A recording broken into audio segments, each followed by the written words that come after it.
Bienvenue sur la plateforme francophone de l'église Destiny Church. Mon nom est Jourdan Kawamioko. Je vous invite à suivre la suite de notre enseignement sur la grâce astronomique et je vous retrouve à la fin. Restez bien. Shalom et shalom. Bienvenue sur la plateforme francophone de l'église Destiny Church. Je me nomme Yannick Mbok et c'est un réel plaisir de vous avoir avec nous encore en cette session sur la grâce astronomique. Nous sommes à la 22e série d'enseignements sur la grâce de Dieu qui nous amène à explorer la grandeur, la profondeur et l'immensité de la grâce que Dieu octroie à l'homme que nous sommes au travers de la mort et de la résurrection de son Fils Jésus-Christ de Nazareth. Alors en ce jour, avant d'entrer dans le vif du sujet, j'aimerais revenir légèrement ou faire une rétrospective sur l'enseignement donné par mon frère Arlan la semaine dernière. Il nous a parlé sur le thème « Christ est l'accomplissement de la promesse ». Bien-aimés, certainement vous vous souvenez que quand Dieu a créé l'homme, il a placé l'homme dans le jardin d'Éden avec un certain nombre de recommandations parmi lesquelles l'homme ne devait pas manger du fruit défendu. Alors l'homme, dans sa têtutesse et dans le péché qu'il a commis, s'est retrouvé à désobéir à Dieu et à manger de ce fruit-là. Alors dans Genèse 3, Dieu commence à réprimander l'homme et Dieu réprimande le serpent. Et il dit au serpent, dans Genèse 3, 16, qu'à partir d'aujourd'hui, la descendance de la femme écrasera ta tête et toi tu mordras son talon. Alors à partir de ce moment, Dieu mit en place le plan de salut, Dieu mit en place le plan de rédemption de l'humanité. Et cette promesse-là s'est accomplie dans le Nouveau Testament. Quand Christ sur la croix a dit « Père, tout est accompli », alors à ce moment-là, Christ venait d'accomplir la promesse de sauver l'humanité, de ramener l'homme à Dieu, de réconcilier l'homme à Dieu après le péché d'Adam et Ève. Et nous pouvons lire également dans Jérémie, quand Dieu dit à Jérémie, avant que tu ne sois conçu, je te connaissais. Avant que tu ne sois né, je t'avais établi. Bien-aimé, il y a une promesse que Dieu a dite sur ta vie, avant même que tu ne sois conçu. Il y a une promesse que Dieu a faite sur ta vie avant même que tu ne sois né. Mais cette promesse ne trouve son accomplissement qu'en Christ. Cette promesse ne trouve sa raison d'être qu'en Christ.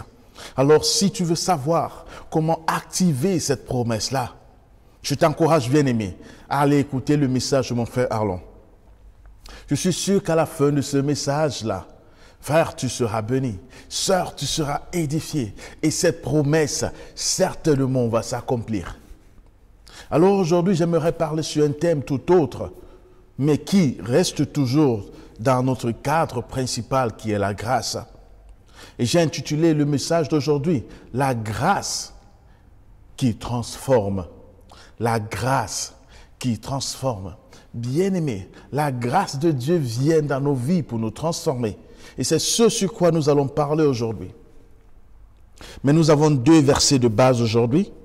Le premier verset de base que nous allons lire aujourd'hui se trouve dans le livre de Romains chapitre 12, au verset 2, qui dit « Ne vous conformez pas au siècle présent, mais soyez transformés par le renouvellement de l'intelligence, afin que vous discerniez quelle est la volonté de Dieu, ce qui est bon, agréable et parfait. » Bien-aimés, dans cette portion d'écriture, Dieu nous appelle à ne pas nous conformer au siècle présent. Dieu nous appelle à ne pas nous conformer au monde. Dieu nous fait savoir qu'en réalité, nous sommes transformés. En réalité, nous sommes différents. En réalité, nous sommes transfigurés. Nous pouvons vivre dans le monde, mais nous ne sommes pas du monde. Nous pouvons vivre dans le monde qui est le cosmos, qui est la terre physique, mais nous n'appartenons pas au monde, son système de réflexion, son courant d'idées. Alors Dieu dit, ne vous conformez pas à ce siècle-là, ne pensez pas comme ce siècle-là, ne vous conformez pas à ce siècle-là et n'agissez pas comme ce siècle-là, parce que vous êtes changés. Parce que ma grâce que je vous donne vous transforme en des êtres différents. Ma grâce que je vous donne vous transforme en Christ. Alors la deuxième portion de l'écriture que nous allons lire pour ce jour se trouve dans le livre de Galates. Galates chapitre 2 et le verset 20 qui dit « J'ai été crucifié avec Christ. Et si je vis, ce n'est plus moi qui vis, c'est Christ qui vit à moi. Si je vis maintenant dans la chair, je vis dans la foi au Fils de Dieu qui m'a aimé et qui s'est livré lui-même pour moi. » Cette portion nous dit, si je vis, ce n'est plus moi qui vis, mais c'est Christ qui vit à moi. Pourquoi? Parce que Christ m'a transformé, parce que sa grâce m'a transformé. Alors Christ, il vit en moi. Bien-aimé, quand la grâce de Dieu te transforme, Christ prend place dans ta vie. Quand la grâce de Dieu te transforme, Christ règne à maître absolu dans ta vie. Quand la grâce de Dieu te transforme, Christ est roi dans ta vie. Quand la grâce de Dieu te transforme, Christ est souverain dans ta vie. Voilà pourquoi Galates 2:20 nous dit que j'ai été crucifié avec Christ. Et si je vis, ce n'est plus moi qui vis, mais c'est Christ qui vit en moi. Certes, je suis sur terre, mais Christ, il vit en moi. Bien-aimé, il y a beaucoup de personnes aujourd'hui qui ont des difficultés à croire que Christ, qui est tout saint, qui est tout juste, qui est tout parfait, puisse vivre dans l'homme que nous sommes, étant pécheurs, injustes que nous sommes. Laissez-moi vous ramener un peu dans l'Ancien Testament, bien-aimé. Dieu a demandé à son peuple de bâtir un temple qui était divisé en un parvis, un lieu saint et un lieu très saint. Et dans le lieu très saint, bien-aimé, c'était l'endroit focal sur la terre où Dieu rencontrait l'homme. C'était l'endroit où le temporaire était en fusion parfaite avec l'éternel, où le charnel était en fusion avec le spirituel, où l'immortel côtoyait le mortel. Bien-aimé, à cet endroit précis-là, c'était juste le cadre idéal. Et c'est ce que Dieu réplique à nous aujourd'hui. Christ vient vivre dans ta vie.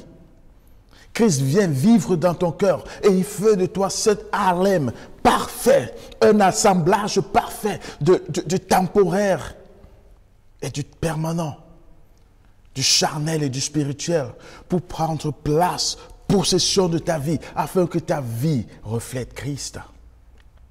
Si je vis, ce n'est plus moi qui vis, mais c'est Christ qui vit en moi.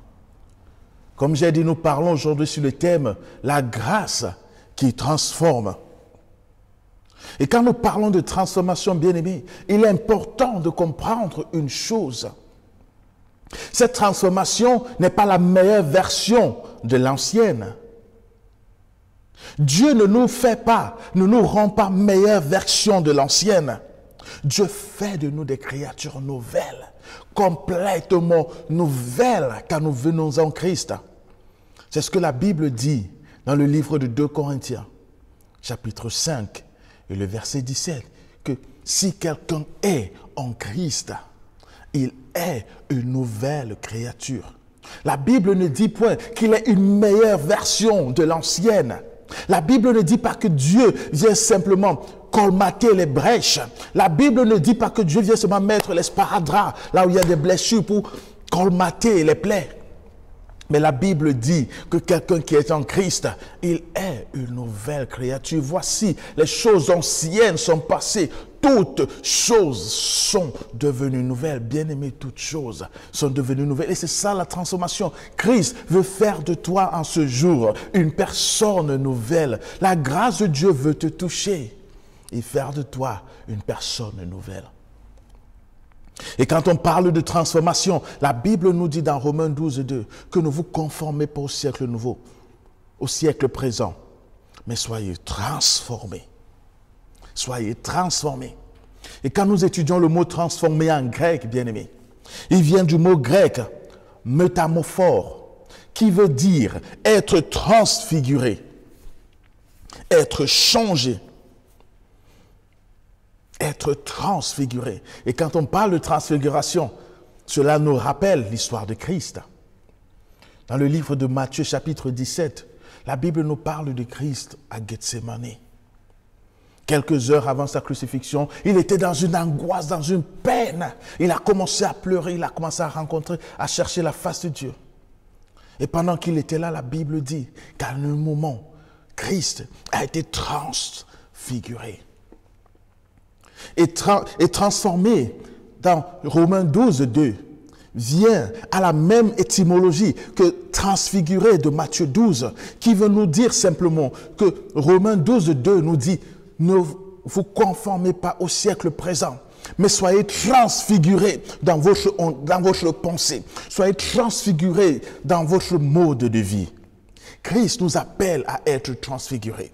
Quand la grâce de Dieu te touche, tu es transfiguré. Quand la grâce de Dieu te touche, tu es changé.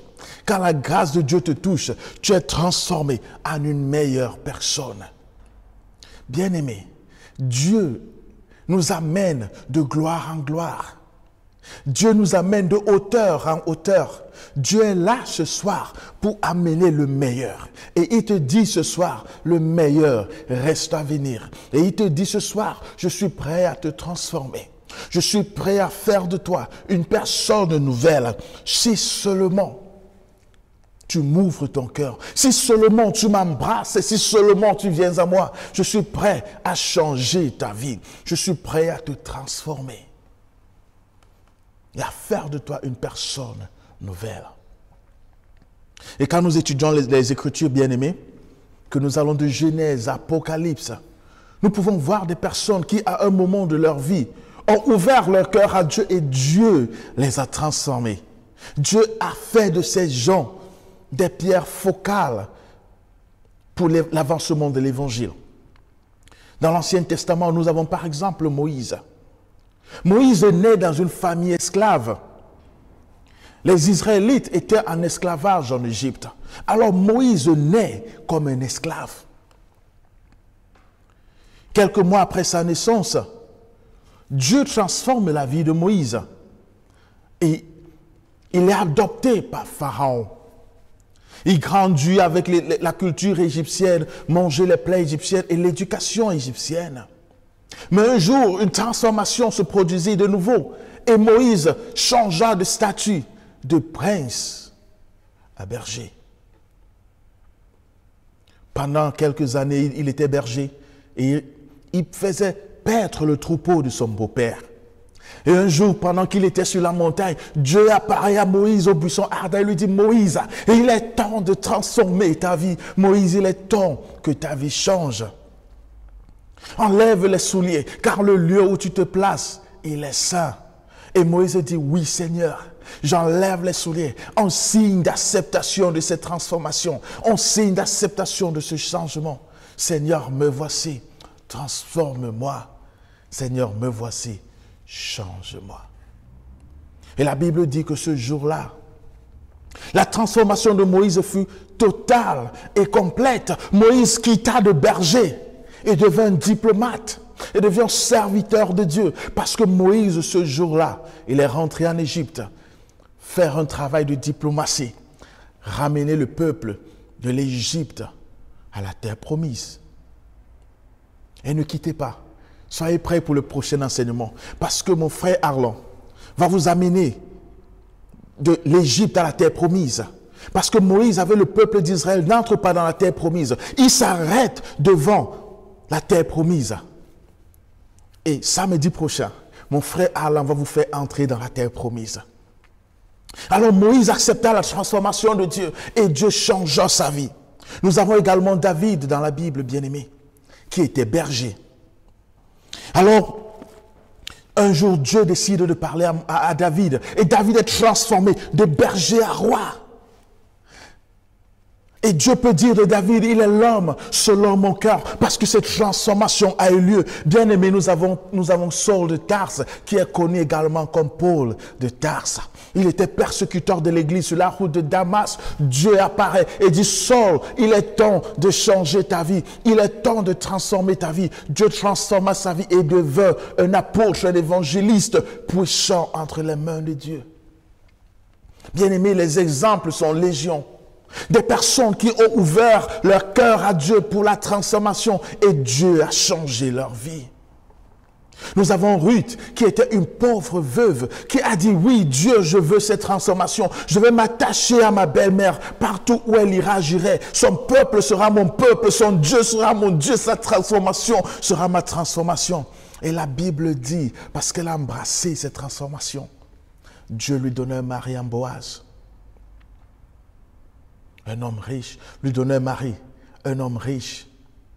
Elle quitta un statut de pauvre veuve pour épouse riche, parce qu'elle a su ouvrir son cœur à la transformation.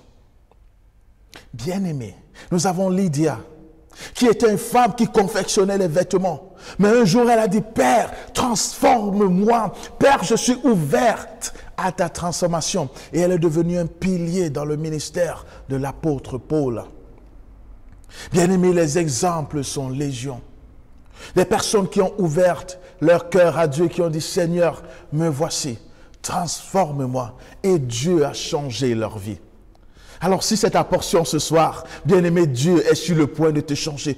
Ouvre juste ton cœur à Dieu et dis, Père, me voici, transforme-moi. Mais j'aimerais revenir ce soir sur deux buts de la transformation. Quel est l'essence même de la transformation? Qu'est-ce que la transformation fait dans nos vies? Qu'est-ce que la transformation apporte dans nos vies? Et je vais répondre à cette question ce soir par la grâce de Dieu. La transformation de Dieu, par sa grâce, apporte deux choses dans nos vies. La première chose que la transformation apporte, c'est qu'elle nous rend identiques à Christ. La transformation nous rend identiques à Christ. La Bible dit dans Galates 2:20 que j'ai été crucifié avec Christ. Si je vis, ce n'est plus moi qui vis, mais c'est Christ qui vit en moi. Je m'identifie à Christ par sa mort et je m'identifie à Christ par sa résurrection. Je m'identifie à Christ étant assis avec lui à la droite de Dieu le Père. Bien-aimé, quand Christ te transforme, Christ te rend identique à lui. Certainement, nous connaissons l'histoire des apôtres. Après le départ de Christ, les apôtres ont vécu dans la peur. Ils ont vécu dans l'attente du retour imminent de Christ. La Bible dit qu'ils pouvaient tout vendre et amener aux pieds des apôtres, où ils partageaient tout aux pauvres. Bien-aimés, leur vie était tellement identique à Christ que la Bible nous fait savoir dans Acte 11, et précisément au verset 26, que c'est à Antioche que pour la première fois les païens ont appelé les apôtres ou les disciples chrétiens, parce qu'ils pouvaient voir en ces disciples Christ. Tout ce que les disciples faisaient, ils étaient à l'identité, à l'image de Christ. Tout ce qu'ils faisaient reflétait leur Seigneur qui était avec eux. Ils n'avaient pas besoin de trop parler. Leur mode de vie reflétait Christ. Leurs paroles reflétaient Christ. Leur comportement reflétait Christ. Leur mode de vie reflétait Christ. Alors, de façon dérisoire, les Juifs ont dit, oh, les petits Christ, les chrétiens. Une appellation qui est restée jusqu'à aujourd'hui. Mais ma question, elle est celle-ci. Pendant que tu dis que tu es chrétien, reflètes-tu Christ? Pendant que tu dis que tu es chrétien, es-tu transformé? Bien-aimé, parce que chrétien veut simplement dire quelqu'un qui est transformé de son état original à l'image même de Christ, de quelqu'un qui est modelé à l'image de Christ, de quelqu'un qui est façonné à l'image de Christ. C'est ça que chrétien veut dire. Bien-aimé, tu n'es pas chrétien à cause de ton nom. Tu peux t'appeler Paul, tu peux t'appeler Marc, tu peux t'appeler Marie, mais cela ne fait pas de toi un chrétien. Bien-aimé, tu peux même aller à l'église, peu importe ton affiliation religieuse. Tu peux même chanter à la chorale ou prêcher comme je le fais même aujourd'hui. Mais cela ne fait pas de toi un chrétien. Bien-aimé, nous sommes chrétiens parce que nous sommes identiques à Christ. Et ce qui nous rend identiques à Christ, c'est la transformation par la grâce que Dieu nous a accordée. Christ dit en ce soir, bien-aimé, sois identique à moi, sois transformé, accepte ma transformation. Je vais faire de toi une personne nouvelle. Je vais faire de toi une personne nouvelle. Bien-aimé, que nos vies soient comme la vie des apôtres. Le monde a vu Christ dans le mode de vie des apôtres et ils ont dit, ils sont chrétiens. Est-ce que le monde peut voir Christ dans ta vie? Est-ce que le monde peut témoigner et dire certainement cette fille sert Christ, certainement cet homme sert Christ, simplement par ton mode de vie? Bien-aimé, le monde doit voir Christ dans notre style de vie avant de l'écouter dans notre prédication. Parce que le jour où le monde verra dans notre mode de vie, ils croiront à notre prédication. Nous sommes à plusieurs reprises l'obstacle à l'avancement de l'évangile. Bien aimé, parce que notre style de vie n'est pas identique à Christ. Le cri de mon cœur est que nous rentrons au pied du Seigneur ce soir et dit, Seigneur, me voici, transforme-moi. Rends-moi identique à Christ. Rends-moi identique au Sauveur. Une dernière question avant que nous ne passions au point suivant. Si Christ était avec toi hier, ferais-tu la même chose que tu as fait hier soir? Si Christ était présent avec toi hier soir, irais-tu à ce même endroit hier soir? Bien-aimés, nous devons être identiques à Christ. Et c'est ce que la grâce fait. Quand la grâce te transforme, quand la grâce vient dans ta vie, elle te rend identique à Christ. Comme la Bible le dit dans Galates 2:20, que si je vis, si tu vis, si nous vivons, ce n'est plus nous qui vivons, mais c'est Christ qui vit en nous. Le mode de vie de Christ doit être vu en nous. Le mode de vie de Christ doit émaner, radier de nos vies, de telle façon que le monde puisse dire, en vérité, ce jeune homme, cette jeune femme, c'est Christ. C'est la première des choses que la transformation fait, bien-aimés, c'est qu'elle nous transforme à l'image même de Christ. La deuxième chose que la transformation fait dans nos vies, ou que Dieu veut faire en nous transformant, c'est de nous apprêter, bien-aimés, pour l'enlèvement. Nous apprêter pour le second retour de Christ. Parce que la Bible dit dans le livre d'Éphésiens, chapitre 5, verset 27, que Christ est venu afin de faire paraître devant lui cette église glorieuse, sans tache, ni ride, rien de semblable, mais sainte et irrépréhensible. Il dit qu'il vient chercher une église bien-aimée, je vais reprendre, une église glorieuse, sans tache, ni ride, ni rien de semblable, mais sainte et irrépréhensible. Et d'Apocalypse 22, verset 7, il est écrit, « Et voici, je reviens bientôt. » Bien-aimé, Christ revient prendre son église. Mais il vient prendre une église sans tache. Il vient prendre une église glorieuse. Il vient prendre une église sans ride. La seule chose qui puisse enlever la tache à une église, la seule chose qui puisse enlever les rides à une église et rendre une église glorieuse, c'est la transformation de Christ. Parce que sans transformation, il n'y a pas gloire. Sans transformation, il y a tâche. Parce que sans transformation, il y a ride. Bien-aimé, quand Christ te transforme, il te donne sa grâce. Tu vis sous la grâce de Dieu. Et aussi longtemps que tu es sous la grâce de Dieu, il n'y a ni ride, ni tâche, mais tu es glorieuse. Bien-aimé, si Christ revenait aujourd'hui, serais-tu prêt?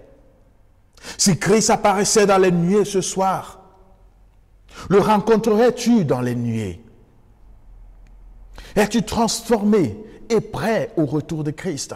Parce que la grâce de Dieu, elle est disponible ce soir, bien-aimé, pour te transformer et te rendre prêt au retour de Christ. Il dit, je viens chercher une église sans tache. Je viens chercher une église sans rides. Je viens chercher un jeune homme sans tache. Je viens chercher une jeune fille sans rides. Est-ce toi ce soir?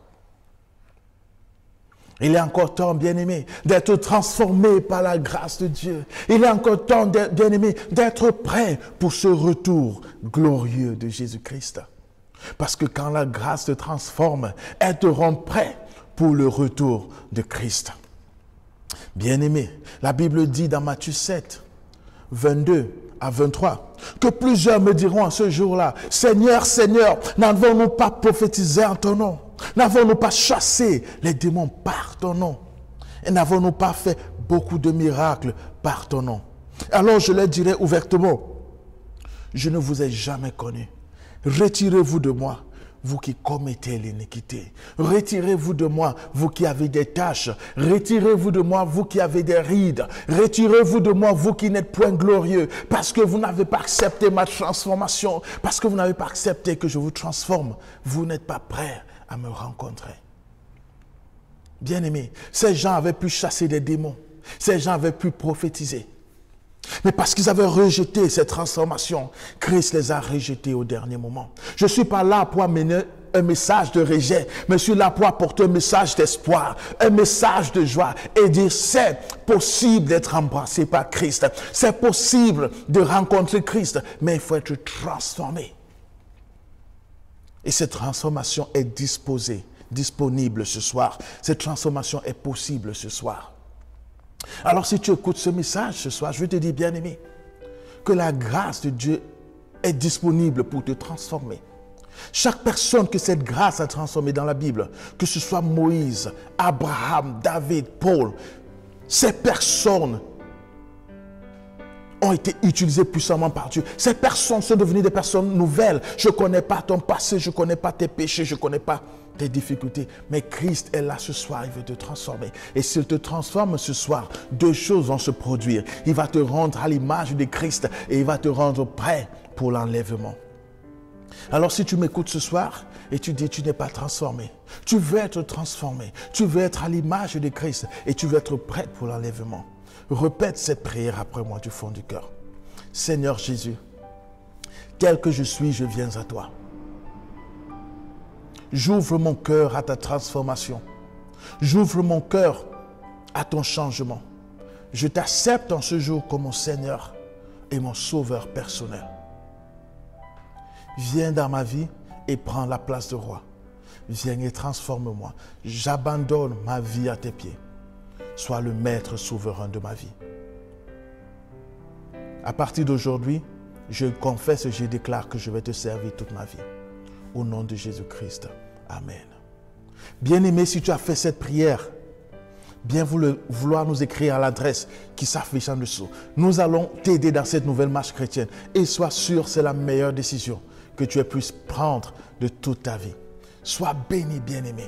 Et à vous revoir dans les prochains jours.